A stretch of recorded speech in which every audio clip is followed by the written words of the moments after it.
반갑습니다. 오늘 렉처와 연주에서는 1960년대부터 현재까지 한국 가곡의 역사를 다룹니다. Welcome all. In today's lecture, I will introduce Korean art songs from 1960s to the present. 1960년대는 1950년대, 즉 일본으로부터 독립 이후에 한국전쟁의 과도기를 지나 대한민국이 수립되고 본격적으로 한국 안에서 음악이 여러 개성으로 분화되기 시작한 시기라고 할 수 있습니다. 1960년대는 한국 가곡 작곡이 음악적으로 정착되는 시기였으며 다양한 스타일들이 시도되었습니다. 한국 가곡은 작곡가들의 실험식 역할을 하는 중요한 장르로 자리매김을 하였고 대중적으로도 많이 알려지는 시대였습니다. 음악회와 음반, 방송을 통해서 클래식 음악은 대중을 향해 있었고 가곡 연주회는 피아노 반주로 연주되는 리싸이틀뿐만 아니라 방송을 위한 오케스트라 반주로 이루어지는 작품들이 많아졌습니다. 한국 가곡이 대중들에게 인기를 끌면서 TV 방송과 라디오 방송을 위한 서정적 가곡들이 작곡되었습니다. 가곡이 대중에게 알려지면서 정착되어가는 반면 작곡계에서는 세대교체 바람과 더불어 전환기를 맞이하게 되었습니다. 세계적인 양식의 유행을 따라 12음 기법의 가곡들이 출현하기 시작했습니다. 무조 음악을 작곡했던 월북 작곡가들이 북한으로 사라지고 난 뒤에 끊어졌던 현대적 스타일의 가곡들은 백병동과 정혜갑 등의 작곡가에 의해 맥이 이어졌습니다. 그러나 KBS 방송의 위촉으로 작곡되는 가곡들은 서정적 흐름의 작곡들이 대부분이었기에 이 시기로부터 한국 가곡은 서정적 가곡 혹은 전통적 민요풍 가곡으로 대표되는 대중적 한국 가곡과 학계 안에서 작곡되는 모던한 스타일 가곡으로 이원화되었습니다. 결론적으로 60년대 작곡가들은 서정 가곡의 대중화와 현대 가곡의 세계화를 추구함과 동시에 한국의 전통적 소재를 사용하면서 한국 가곡의 정체성을 찾으려는 노력을 본격적으로 기울였던 시기라고 할 수 있겠습니다. After the transition period of achieving the independence from Japan and suffering through the Korean War, the 1960s is an era of musical development with various differentiation music. In this period, the classical music settled down in Korea and composers tried different styles and challenging experiments.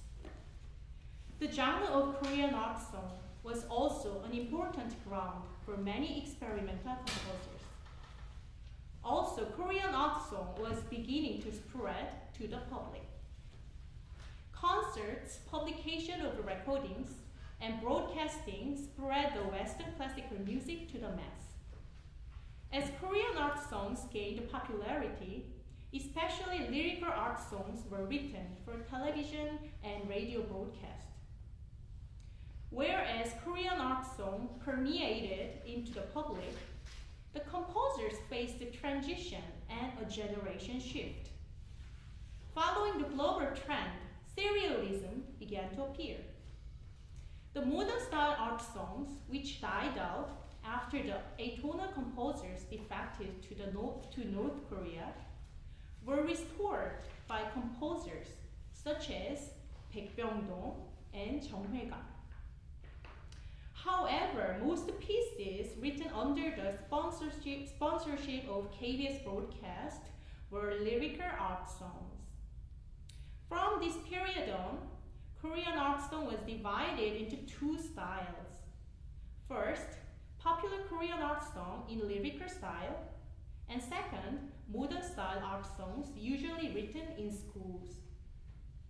To sum up, the composers in 1960s tried both popularizing lyrical art songs and globalizing modern art songs, and simultaneously pursuing a unique identity of Korean art songs by using traditional Korean elements. 1970년대 한국 가곡은 스타일이 더욱 다양해졌습니다. 크게 보면 서정 가곡과 현대 가곡을 축으로 하면서 서양의 예술 가곡 스타일에 충실한 곡, 민요풍으로 대중에게 보다 친밀한 곡, 전위적인 가곡 등 다양하게 시도가 되었습니다. 신작 가곡 발표회, 각종 작곡 발표회가 활발했고 가곡에 대한 정리 작업도 활발하여 한국 가곡 전집과 가곡 해설집들도 발간되었습니다. 1978년 세종문화회관이 완공되어 음악계 전반에 큰 기여를 하게 되었습니다. 개관 기념일에는 24명의 한국 작곡가들의 가곡이 연주되기도 하였습니다. 김현준의 청산의 살리라 등과 같이 서정적이고 긍정적인 곡들은 이전 시대와는 다른 풍요로움을 느끼게 하였고 순환이나 시련이 주제가 아닌 긍정적인 가곡들이 등장하였습니다. In the 1970s, composition of art songs became more diverse in style. In a rough view, lyrical art song and modern art song became the basis. Various types of songs, including the Western style, folk style, and avant-garde art songs were attempted. Newly composed art song recitals were held quite often. In this period, an anthology of Korean art songs was published for the first time. The completion of the Sejong Center for the Performing Arts made a huge contribution to the Korean Musical Society. In the opening concert of the Sejong Center, art songs written by 24 Korean composers were performed. Art songs conveying optimism and not suffering and hardships began to appear. Today, I will sing the song, I Will Live in the Green Mountain by Kim Hyun-jun in order to show these optimistic lyrics and melody flow, which was not found the previous time. 1979년 박정희 대통령의 죽음과 1980년 광주 민주화 운동을 겪으면서 한국은 정치 사회적으로 큰 혼란기에 접어들게 됩니다. 음악계는 음악의 신미성과 윤리성이 새로운 시대에 어떻게 적용되어야 하는가의 이슈를 고민하였고 한국의 현대지향적 음악들은 제3세대로 일컬어지는 젊은 작곡가들에 의해서 정면으로 도전받게 됩니다. 이들은 한국적 음악이라는 지난 반세기를 향한 음악이 아니라 한국의 음악의 미래를 향한 음악을 지향하였습니다. 이건용, 진규영, 정태봉, 유병은, 허영한 등이 속한 제3세대는 문화적 정체성, 탈서구 의지를 명백히 하면서 음악계의 또 다른 전환기를 이끌어내는 밑받침이 되었습니다. 현대지향적 음악들에 대한 비판과 도전으로 우리 전통적 색채를 가미한 가곡들이 새롭게 조명되었고 또한 사회적 역사적인 내용을 소재로 한 가곡들이 등장하였으며 가곡과 가요, 가곡과 동요를 접목시킨 음악들도 있었습니다. 1987년부터 KBS 방송국에서 KBS 신작 가곡을 방송하면서 수많은 대중적 가곡들의 탄생을 자극하였습니다. 오늘 제가 부를 김효근의 눈 같은 경우에 아마추어 작곡가인 김효근 씨 작품인데요. 가요풍의 가곡으로 큰 인기를 끌었습니다. After President Park Chung-hee's assassination in 1979 and Gwangju Democratic Movement in 1980, Korea faced social and political instability. Korean composers pondered on how aesthetics and ethics of music should be applied in a new era. The so-called third-generation composers raised the question on the trend of the 70s. These young composers tried to redefine Korean music by looking at the future and not dwelling on the past half-century. The third-generation artists, including Lee Gon-yong, Jin Gyu-young, Jung Tae-bong, Yu Byung-eun, Heo Young-han, clarified their will to segregate Korean culture identity from the West, making a new wave. The challenge and critique on Korean modern music led to a new type of art song equipped with traditional colors. Also, art songs dealing with social and historical contents started to appear. A fusion of art song and Korean pop song, art song and children's song were available as well. From 1987, one of the programs on the Korean Broadcasting Channel, KBS newly composed art song, triggered the birth of numerous popular art songs. Today's song, The Snow, by an amateur composer Kim Hyo-gun, was a pop-style art song and it gained a great popularity. 80년대 정치 사회가 혼란스러웠던 것과 같이 음악계 또한 갈등과 논쟁이 있었던 시기였고 90년대는 80년대의 쟁점들을 점검하며 다시 정리하는 시대였습니다. 이 시대는 80년대를 바탕으로 새로운 창조들이 나타난 시대였습니다. KBS 신작가곡은 90년대까지 한국 가곡 작곡의 큰 배경이 되었고 전통음악을 소재로 하는 한국 가곡들의 작곡을 크게 장려하였습니다. 주제와 내용, 멜로디를 한국 전통음악인 민요나 판소리, 또 구전되는 이야기에서 가져오는 작품들이 쏟아져 나왔습니다. 민속음악적인 작품들은 이영조의 청산리 벽계수야, 김규환의 승무, 전인평의 뺑덕어미, 이종구의 상주함창 맑은 물에, 진규영의 밀양아리랑 등에서 나타났고 반면 현대가곡의 흐름은 이건용의 우리, 진규영의 나무처럼 에서 맥을 이었습니다. 그러나 90년대 후반부터는 한국 가곡은 대중적 인기가 7, 80년대만큼 좋지 못했고 한류 열풍을 주도하는 문화의 홍수에 밀려 팝음악과 대중가요로 대체된 대중문화 속에서의 한 장르로 역할을 하지 못했습니다. 임금수의 강 건너 봄이 오듯을 포함한 몇몇 오케스트라와 성악가를 위한 대중적 가곡의 대표작들은 대중매체나 공공장소에서 연주되었지만 그 외의 대부분은 30년대부터 80년대까지 예전에 대중적으로 인기가 높았던 작품들의 반복된 연주였고 새로 작곡된 작품들의 연주가 적었습니다. Whereas the 1980s, music society was caught up with conflict and argument, just like the political society of the time. The 1990s was an era of uprising issues of the 80s. In this period, new creation began to appear based on remnants from the 80s. A TV program, KBS newly composed art songs, served as a background for 90s Korean art song compositions and encouraged composers to use Korean traditional elements. The subject, contents, and melodies came from Korean traditional folk, pansori, and stories which orally passed on. In spite of these efforts, the late 1990s Korean art song was not as popular as the 70s or the 80s. The culture flood of Korean wave replaced Korean art songs with K-pop, and Korean art songs failed to serve as a cultural genre in mass culture. A few songs, such as Spring Comes Alongside the River by Im Gung-soo, were performed in the mass media. However, many old famous songs from the 30s to the 80s were still dominant, and newly composed works were scarce.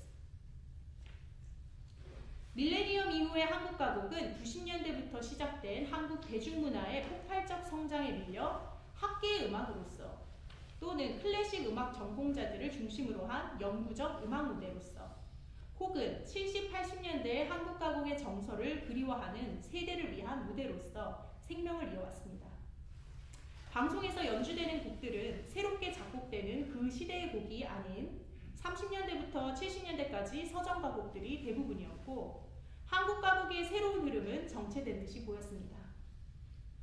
그러나 이미 세계 무대 곳곳에 자리한 한국 성악가들의 미국과 유럽에서의 한국 가곡 연주들 또한 한국 가곡의 세계화와 대중화를 위해 애쓰는 가곡 연구소들이 한국 내에서 개최되는 국제 콩쿠르에 한국 가곡을 필수 레퍼토어로 넣는 등의 활동 그리고 한국어 딕션과 발음 기호 정립에 애쓰는 움직임들이 일어났습니다. 2011년에는 한국가곡연구소의 노력으로 외국인을 위한 한국 가곡집 1권이 출판되어 한국 가곡을 부르고자 하는 외국인 성악가가 개인의 연구로 접근할 수 있는 구체적인 방법이 생겼습니다. 한국 가곡을 국내와 국외적으로 활성화시키고자 하는 운동이 학계를 중심으로 이어졌고 그 운동의 일환으로 2013년에는 10년 계획을 가지고 한국 가곡 대장정의 문을 열다 시리즈 1회가 시작되었습니다. 2014년에는 2012년 아리랑이 유네스코의 유산으로 지정된 것을 기념하여 아리랑을 주제로 하는 아리랑 혼으로 타오르다 페스티벌이 한국가곡연구소 주최로 열렸습니다. 아리랑을 한국가곡에 접목한 신작가곡을 위촉하여 21세기에 가장 활발히 활동 중인 작곡가들의 작품들을 초연하였습니다. 오케스트라 반주에 맞추어 연주된 이 페스티벌은 대중의 관심을 잃었던 90년대 이후의 한국가곡의 위축에 다시 대중의 관심을 환기시킨 무대로 평가되었습니다. After the millennium, Korean art song lagged behind the explosive growth of Korean math culture and served as music for the academia, music for research purposes, and music for the generations who missed the sentiment of the 70s and 80s lyrical art songs. The songs played in the media were usually not newly written, but old songs from the 30s to the 70s. Korean art songs seemed stagnant. However, new initiatives trying to revive Korean art songs started to appear. Among them, 3 efforts deserve special mention. First, the Korean Art Song Research Institute was established for the purpose of propagating Korean art song either domestically or internationally. Second, Korean singers have continually introduced and performed Korean art song in the US and Europe. And third, Korean language has been analyzed in terms of the International Phonetic Alphabet for the use of professional singers, and as a result, the Korean Art Song Research Institute published a book, Anthology of Korean Art Song for Foreigners. This book enabled foreign singers to study Korean art songs individually. Thanks to these kind of efforts, we now see Korean art song being recuperated from stagnation. For example, academia continued on a movement